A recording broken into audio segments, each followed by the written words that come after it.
I've been with you for a long way. The one moment that stands out of, we've done, I don't know how many done, we've done what, 800 events. The one time was 4 a.m. We went out to practice at 4 a.m.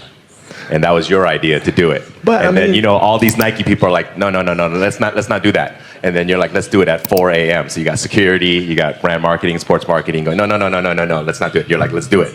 Because that's your sustenance, right? I mean, to me, it just makes complete sense. Not to us. But I don't, like, okay, so. See, all right.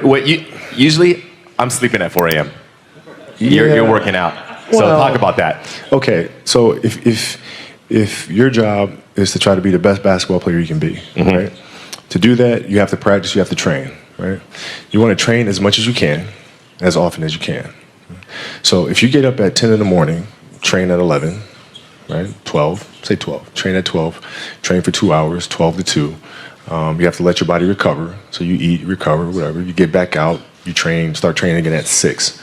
Train from 6 to 8, right? And now you go home, you shower, you eat dinner, you go to bed, you wake up, you do it again, right? Those are 2 sessions, right? Now imagine you wake up at 3, you train at 4. You go 4 to 6, come home, breakfast, relax, blah, blah, blah. Now you're back at it again, 9 to 11, right? You relax, and now all of a sudden you're back at it again, 2 to 4, and now you're back at it again, 7 to 9. Look how much more training I have done by simply starting at 4, right? And so now you do that, and as the years go on, the separation that you have with your competitors and your peers just grows larger and larger and larger and larger and larger. And by year 5 or 6, doesn't matter what kind of work they do in the summer, they're never going to catch up because they're 5 years behind, right? So it makes sense to get up and start your day early because you can get more work in. Is that genetic?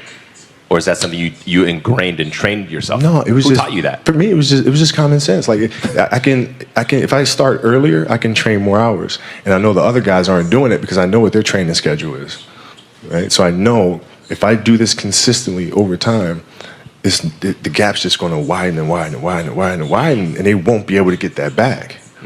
So to me, it was just common sense and like thinking, how can I get an advantage? Oh, start earlier.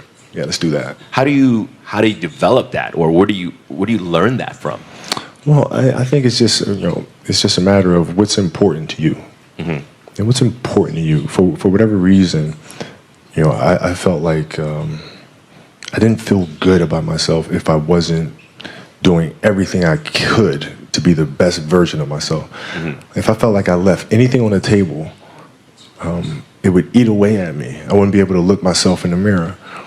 Right, so the reason why I can retire now and be completely comfortable about it because I know that I've done everything I could to be the best basketball player I could be. And so that's where it comes from for me. You can't leave any stone unturned.